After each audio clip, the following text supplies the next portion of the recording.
안녕하세요. 네오젠 과학쌤 김태정입니다. 풍동고 내신 분석 리포트 시작하겠습니다. 풍동고는 제가 이제 별표 1.5개 정도를 측정을 했는데요.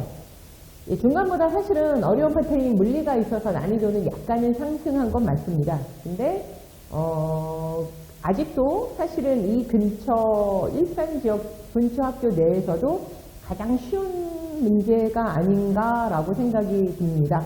그래서 거의 대부분이 아주 단순한 이렇게 크게 어떤 보기나 지문도 길지 않았고 보기에도 뭔가 이제 함정이 없는 굉장히 좀 단순한 구조의 시험 문제여서 고득점이 다른 학교에 비해 굉장히 많을 것 같은 문제 수준이고, 그리고 실제로 그렇게 문항수도 많지가 않습니다. 그래서 보시다시피 전체 22문항인데 객관식 21문장의 논술형 이제 한 문항인데, 이 논술형도 논술형이지만 거의 이제 조그마한 새끼 문제가 한 3-4문제 있어서 이것들의 단답형으로 답을 적어내는 그런 수준이기 때문에 그렇게 어려운 수준이 사실은 아니어서 실제 난이도는 아마 지역에서 가장 쉬운 수준이 아닐까 이렇게 생각이 듭니다.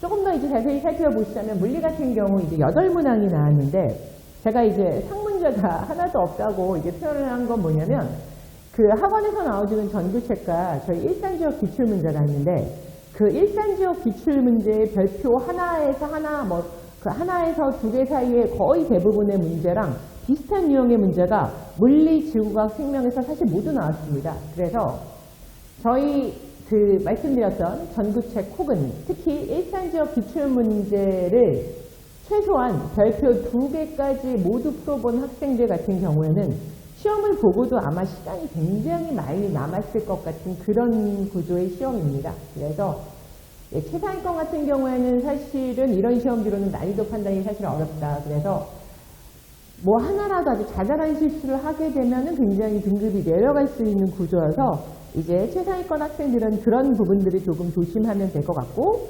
그리고 이제 중위권이나 하위권 학생들 같은 경우에는 학원에서 제공하는 일단은 전구책 문제를 충실하게 풀고, 그 다음에 일산지역 기출을 전구책 문제를 충실하게 풀면 일산지역의 별표 1-2개짜리 문제도 그렇게 어렵게 느껴지지 않을 테니까 전구책 문제를 충분히 풀고 일산지역 별표나 하나하나 2개짜리 문제 정도를 충분히 풀었으면 그렇게 중하위권 학생들도 어렵게 느껴지지도 않았고 시간이 모자라지도 않을 그런 시험이었습니다.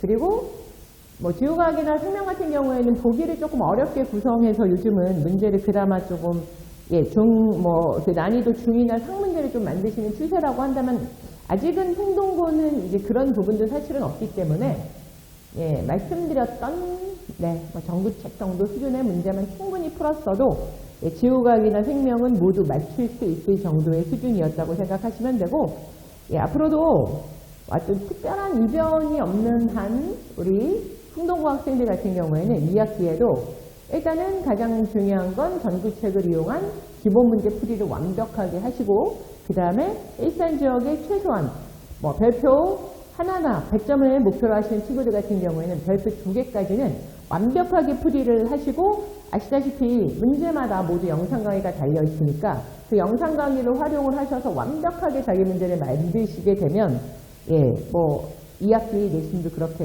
어렵게 아마 느껴지지 않으실 것 같습니다. 일단은 기조 자체가 지금은 그러하고요. 그래서 말씀드렸던 것처럼 2학기를 준비하시면 2학기 내신도 최고점을 받을 수 있을 것 같습니다.